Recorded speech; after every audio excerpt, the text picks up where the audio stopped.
Elves are fast, but how do we make them faster? With Birona's Timewarp, of course. This replay from writer Rohan, who also provided the thumbnail for today. I'll have a link to his social medias. Guys, definitely go check out his art, but this build in and of itself could be considered art. We've got Tyrion, 2 Swordmasters, and a light mage here. A bunch of Lothern Seaguard, which are pretty strong. Good supporting troops, also supporting Silverhelms. Up against Warriors of Chaos. Tyrion going to be having a Duel of the Fates up against Sigvald here. Sigvald coming in with his Mirror Guard. We've got some Forsaken. The Soul of Damnation here. Some Chosen. Chaos Warriors. Warriors with Halberds. More Warriors with Halberds. Some Horsemasters. And a single Throwing Axe. So nice little Chaos army here. But yeah, so let's talk about Birona's Timewarp. One of my favorite big buff spells buffs speed and melee attack, and melee attack buffs in particular I did want to talk about a little bit today. So Elves in general already have pretty good stats as this Hell Cannon shot lands directly on Tyrion, explodes 2 Swordmasters, maybe 3, okay. But already having 48 attack with martial prowess, right, plus their bonus versus infantry, which will apply to all of these infantry here. We can calculate that they have a hit chance of, oh, what is that, 62%? Or, sorry, melee attack of 62%. You compare that to the 54%, and you get a difference of, what is that? I can do math, 8. So, yeah, essentially you go 8 above 35, right? Because 35 is the base hit chance. All that matters is the difference between melee attack and melee defense. So what the Birona's Timewarp is going to do here is just add to that. And since maximum hit chance is 90%, minimum hit chance is 8%, and the base hit chance, if you have equal melee attack and melee defense, is 35%. So basically, what I'm trying to say is melee attack and melee defense buffs are very useful. Melee attack buffs are arguably more useful because there's more room for improvement, if that makes sense. A little bit of a long-winded way of coming about it, but all that to say, this is the fastest I've ever seen the Mirror Guard get killed by Swordmasters. They would win this engagement anyway, and keep in mind Tyrion's also part of this, as is Sigvald. Tyrion's actually tanking the damage of Sigvald relatively well. But, yeah, remarkable, honestly, how quick the Mirror Guard get mopped there in the center. That being said, other parts of the battlefield not going so well. Halberds pushing off the Rangers there. Forsaken also getting in some good damage. Silverhelms trying to make their presence felt, but haven't been able to fully shut down the Soul of Damnation yet, which has definitely got some good value on the Lothern Seaguard. Chosen also pushing up on this side here, disrupting these lines. Silverhelms having to try and meet them, but, man, the Mirror Guard just straight up shattered here in the center. Forsaken also getting ridden down by Silverhelms, so the speed component also came into play somewhat. Didn't really catch it there, but after these Swordmasters won that frontline engagement, they kind of fast shuffled back here. One thing, you do need to cast Birona's Timewarp specifically on a unit if you want it to travel. You can cast it on the ground, but then when units move out of the area of effect, they will lose the buff. But definitely some things for consideration. Overarching view here, this Sorcerer Lord of Shadows still just fine.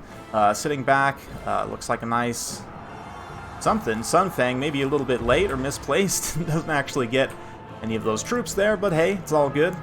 Prince Sigvald here fighting the Swordmasters. Interestingly enough, Writer Rohan kind of casts it in front of where Sigvald's running here. I don't know if that was 100% intentional, but does manage him to pull him into the effect. And speaking of melee attack buffs, Tyrion himself going up to 107 there with that buff. Obviously, he also has Fate and Riposte, which can put him up to that level. But Sigvald absolutely wants no part of this. Going to run to the hills while this timing buff is up, already having taken significant amount of damage during that time. Meanwhile, on the back line, Lothern Seaguard still being threatened here. Chosen pushing through. Warriors with Halberds pushing through. The Sorcerer also back in this direction. But the other Swordmasters coming in, cleaning up the other Halberds. So let's see. You can see how, what I was talking about with casting it on the ground here, that the Birona's Timewarp very much stays in that one place if you cast it there. Although, do they still have the effect on them? It doesn't seem like it. Yeah, a little bit hard to tell because this stupid leadership thing is in the way. Anyway, that is one thing I noted about the UI in Game 3, is those little notifications seem to be a lot less intrusive, at least from what I played in that early access battle. But anyway, nice use of Light of Battle here to keep these Illyrian Reavers and Swordmasters of Hoeth fighting. They are extremely tattered, will probably fight to the death here, getting shot in the back by these Marauders. Horsemen throwing in their axes and javelins. The Rangers and Swordmasters making their final stand. And, yeah, they pretty much all do fight to the death, at least until that Light of Battle wears off. Stand Your Ground popped after to try and keep everyone in the fight. Light of Battle, nice to see that be used. Another super criminally underrated spell, honestly. Probably the best spell that no one uses.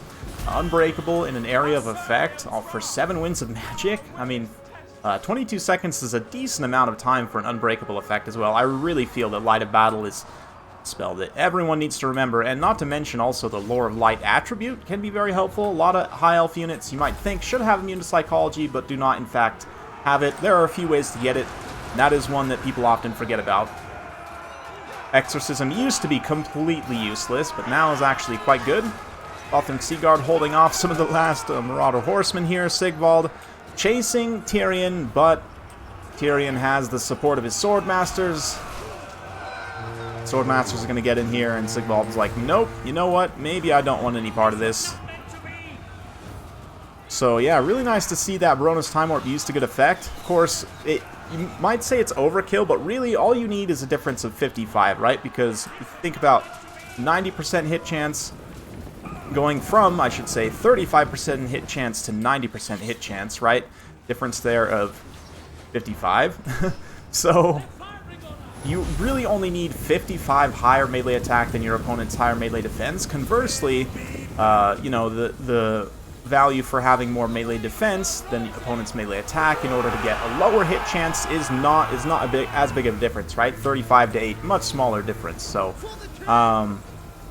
yeah, I mean, melee attack buffs are very good, and even on units which you might not necessarily think, like Tyrion or these Swordmasters who have an insane amount of melee attack here, once again getting that Birona's Timewarp. Speed 45 on these Lothern Seaguard. They actually might be able to catch up to Sigvald here. The thing about Sigvald having perfect Vigor, though, is he's still probably going to be faster. The effects of Vigor are not shown on the unit card, unfortunately, as they should be. But anyway, yeah, they go way up on their melee attack. Tyrion as well, and it's against certain targets and against certain factions, like Warriors of Chaos, who actually do have quite a few units with great defensive stats. Sigvald being one of them, of course. He goes up to 84 melee defense with Slippery active, can go even higher when he pops Stand Your Ground. So insane melee defense on him means that high melee attack is not necessarily, you know, wasted. Not that it would be. I mean, if you waste it on something like, I don't know, zombies or like a steam tank, which has, what, like 12 or 15 melee defense, I forget. But you really wouldn't need that much more because you already have, like, baseline more attack than the steam tank's melee defense, right? But here it definitely helps against Sigvald, against the Mirror Guard, the Chosen as well, which I haven't really, I mean, they just die to death over here to these other Swordmasters, but, yeah, we'll keep it close here at the end as Sigvald makes his final stand here in the woods. Sorcerer Lord goes down to some Lothern Seaguard. Not a Sorcerer Lord. Well, never be a Sorcerer Lord at this point, but Tyrion and the Swordmasters are all very low. Sigvald's actually holding reasonably well here, but his leadership is definitely in danger. And, I mean, there's still these Lothern Seaguard left. Tyrion does have some health, but if Tyrion can, like, cycle charge in here, and also, of course, the Swordmasters, a little bit of RNG dependent, it's true, but still 48 attack with the veterancy, even though they've lost their martial prowess. You know, 60 melee defense baseline on Sigvald, so they're below that 35% threshold, but still something. I mean, certainly better than the minimum. And anyway, we'll fast forward a little bit as Sigvald attempts to kite. Eventually is going to get caught up by the Swordmasters. Oh, yeah, looks like we have some Cav coming back here. Tyrion gets in there and ends up finishing it off. So, honestly, very close at the end of the day, but very fun stuff. You can see the effect on these Swordmasters. I mean, I would expect them to do pretty well against this infantry-heavy build without too much kind of counterplay directly to them. But the Birona's Timewarp just helps them kind of clean up that much faster. And Tyrion as well. Sigvald is definitely very dangerous, and you can see he racked up a ton of value, even though, you know, they had some more or less direct counters for him, right? Rohan did. So, yeah, I mean, the Birona's Timewarp definitely helps in that aspect. Right, Rohan sent me a few replays of this, and two of them were actually Tyrion and Swordmasters versus Sigvald, so maybe I'll show the other one at a later date. talk about some other things in that replay, but Lothern Seaguard, of course, awesome. Probably the best single high elf unit, if I had to say. Often pay for themselves. Supporting cavalry more or less does its role here. Love the use of light of battle as well. Have to do a video about that soon. Sigvald, like I said, got a ton of value. The infantry, a little bit of a mixed bag. The Chosen and one of these halberds did pretty decently, but overall got hard countered by the Swordmasters. The Skirmish Cav definitely did some really nice damage. As a result, though, you know, they're doing damage to this elite infantry. Soul of Damnation did get shut down, not before getting some value, but not enough to pay for itself. Forsaken also doing okay. Yeah, I mean, Birona's Timewarp. So in terms of melee attack buffs on spells, there's actually a lot less than what you would think. There's really not many at all, especially in an area of effect, which does make Light of Battle somewhat unique, and certain factions that you can take it with be very good. High Elves already have very good stats in general in terms of attack and defense, especially with martial prowess, so it's not going to be useful for them in as many matchups, but certainly in matchups where you have to fight other units with potentially high stats, like we saw there with Warriors of Chaos, perhaps other elves, dwarves even. That Light of Battle extra melee attack timing can be, Birona's Timewarp can be quite nice. Also lasts a really long time, 50 seconds baseline.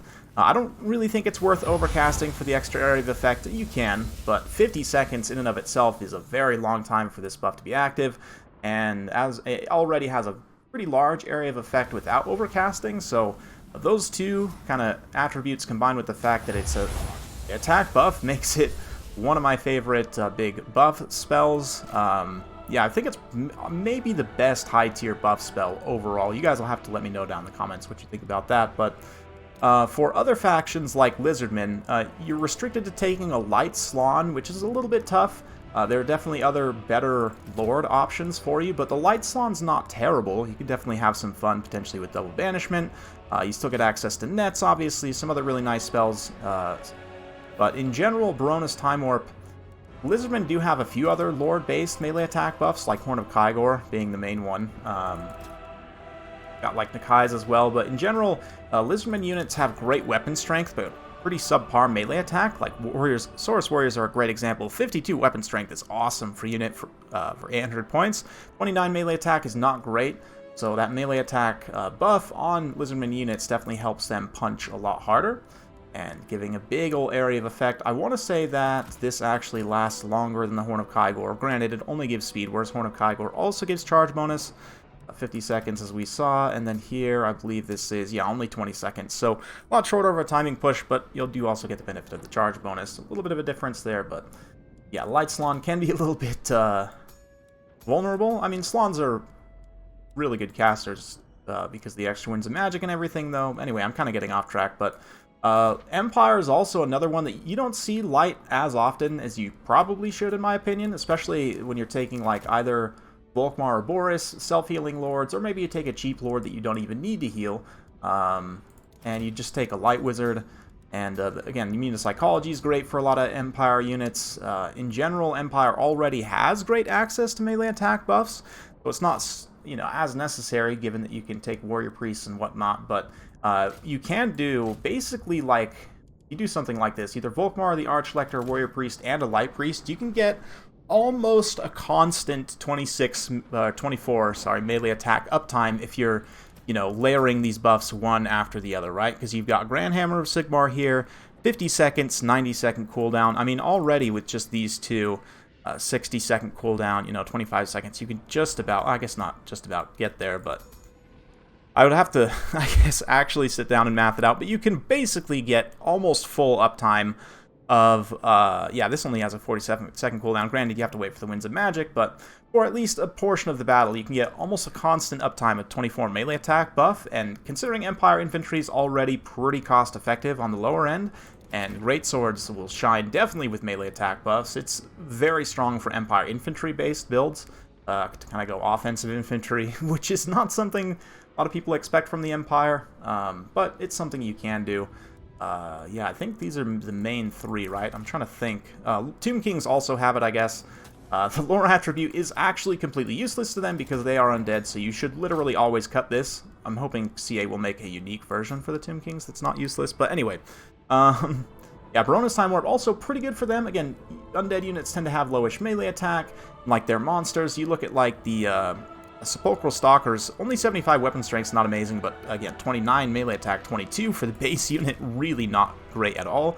Can help them actually punch and get some damage in. Necropolis Knights, 40 melee attacks, okay. I mean, again, 35 for the Scorpions, not great. If you have to like defend Ushabti Greatbows, right? Like let's say you're maybe taking a Ushabti Greatbow Bone Giant based build.